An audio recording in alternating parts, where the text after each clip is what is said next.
নমস্কার বন্ধুরা, পুষ্পতি রান্নাঘরে তোমাদের সবাইকে স্বাগত। কেমন আছো তোমরা বন্ধুরা? আশা করি খুব ভালো আছো।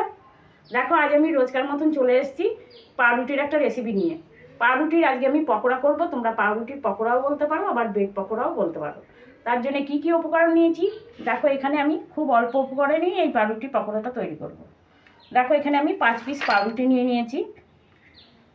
এখানে নিয়েছি হলুদ, এটা হচ্ছে চাট মশলা, কাঁচা লঙ্কা কুচি, শুকনো লঙ্কা কুচি, এক টুকরো আদা নিয়েছি, ধনেপাতা কুচি আর পেঁয়াজ কুচি। এখানে আছে জোয়ান আর গোলমরিচের গুঁড়ো। আর এখানে আমি অর্ধেকটা সেদ্ধ আলু নিয়ে নিয়েছি, একটা ডিম নিয়ে নিয়েছি। এই উপকরণ কটা দিয়েই আমি আজকে এই রেসিপিটা তৈরি করব। তার জন্য দেখো আমি কি করছি। এই পাউরুটিগুলো আমি এখানে একটু জল নিয়ে নিয়েছি, পরিষ্কার জল। এই জলে আমি পাউরুটিগুলোকে ভিজিয়ে ভিজিয়ে এরকমভাবে নিংড়িয়ে এই একটা বোলের ওপরে নিয়ে নিচ্ছি। জলটাকে অবশ্যই চিপে নেবে। দেখো এইভাবে এবার পাউরুটিটাকে আমি একটু হাতে করে মাখিয়ে নেব।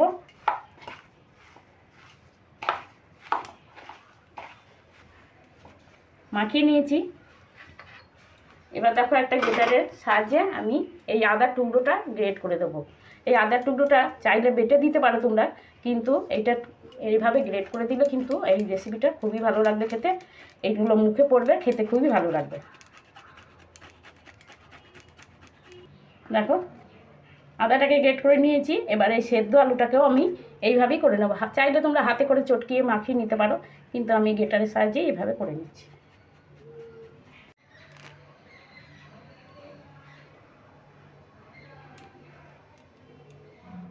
এইভাবে গ্রেট করে নিলাম। এবার একে একে এই উপকরণগুলো আমি মিশিয়ে নিচ্ছি। দেখো প্রথমে দিয়ে দিচ্ছি আমি হলুদ। তা বন্ধুরা আমি নুন নিয়ে নিই, এবার একটু নুনটা নিয়ে নিতে হবে। নুনটা তোমাদের দেখানো হয়নি। দিয়ে দিচ্ছি শুকনো লঙ্কা কুচি। এটা একদম অপশনাল, তোমরা চাইলে দিতেও পারো আর নাও দিতে পারো। আমি একটু ঝাল ঝাল পছন্দ করি, যার জন্য একটু ঝাল ঝালই খাবো। এখানে কাঁচা লঙ্কা কুচি দিয়ে দিলাম। এবার দিয়ে দেবো পেঁয়াজ কুচি। দেখো খুব অল্প সময়ে কিন্তু এই রেসিপিটা হয়ে যায়। এটা সন্ধেবেলা বা বিকেলের কোনো চায়ের সঙ্গে খেতে পারো, আবার বিকেলেও খেতে পারো করে। এবার দিয়ে দিচ্ছি ধনেপাতা কুচি।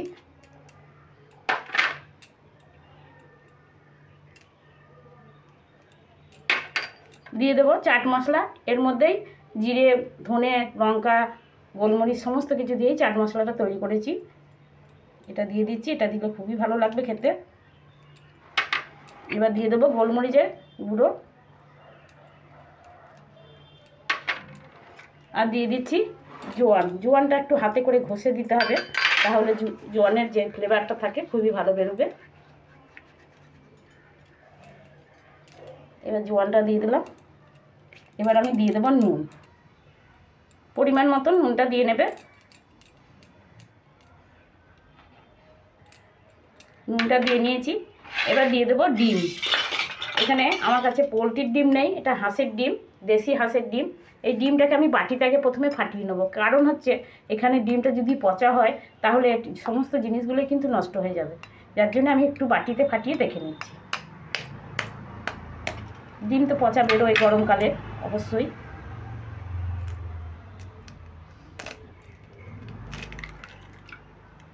দেখো বন্ধুরা, এটা হাঁসের ডিম, যার জন্য কুসুমটা দেখো কত সুন্দর লাল। দেখো ডিমটা আমি বাটিতে করে ফেটিয়ে নিলাম। এবার আমি ডিমটা ঢেলে দিচ্ছি। এবার প্রথমে আমি চামচে করে এটাকে ভালো করে মাখিয়ে নিচ্ছি।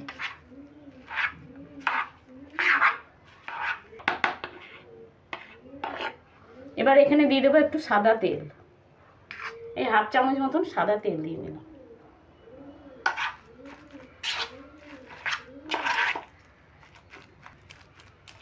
খুব ভালো করে মিশিয়ে নিয়েছি। এবার আমি গ্যাসটাকে জ্বালিয়ে দেব।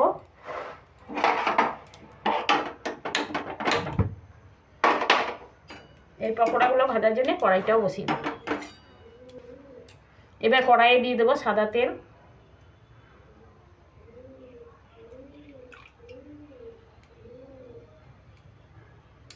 দেখো মিডিয়াম আছে, আমি তেলটা গরম করে নিয়েছি। এবার আমি ভেজে নেব পকোড়ার আকার করে। দেখো এরকম সাইজ করে আমি হাতে করে বুড়ো আঙুলের টিপ দিয়ে করে নিচ্ছি। এবার দিয়ে দিচ্ছি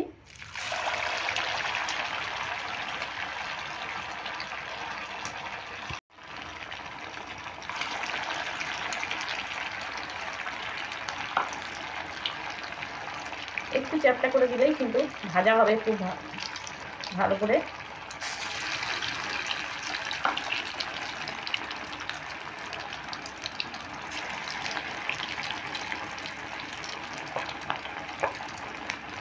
প্রথমে আমি অল্প করেই দিলাম, 4টে দিয়েছি।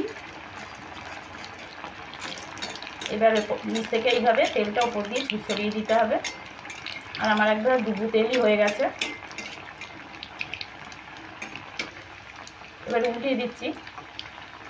আর দেখো কত সুন্দর ফুলে উঠেছে, যেহেতু ডিম দেওয়া আছে।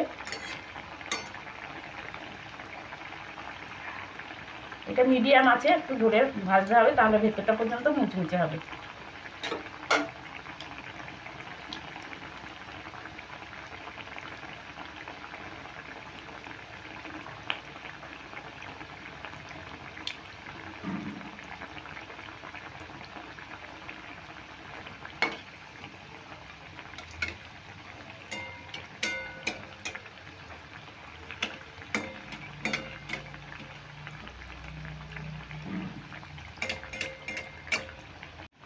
দেখো একদম লালচে করে ভেজে নিয়েছি। এবার আমি তুলে নিচ্ছি।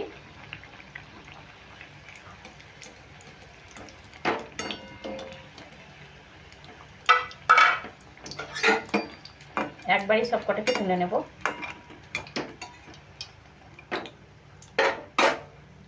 আর এইভাবে তেলটাকে ঝরিয়ে নেব।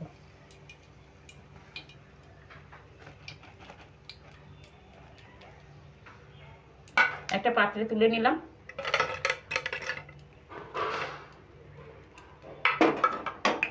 আবারও দিয়ে দেব।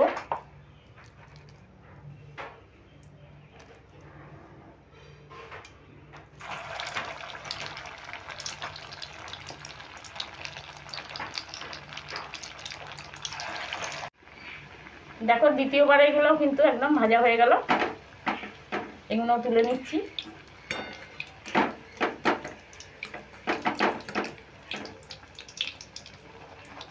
তেলটাকে এরকমভাবে ঝরিয়ে তুলে নিতে হবে। দেখো বন্ধুরা, পাউরুটির পকোড়া আমার একদম রেডি। আর কত সুন্দর লাগছে দেখো, আর কত ঝটপট হয়ে গেল, তোমরা দেখতেই পেলে। আর বিকেলের জন্যে বা সন্ধ্যের চায়ের সঙ্গে তো এটা একদম জমে যাবে।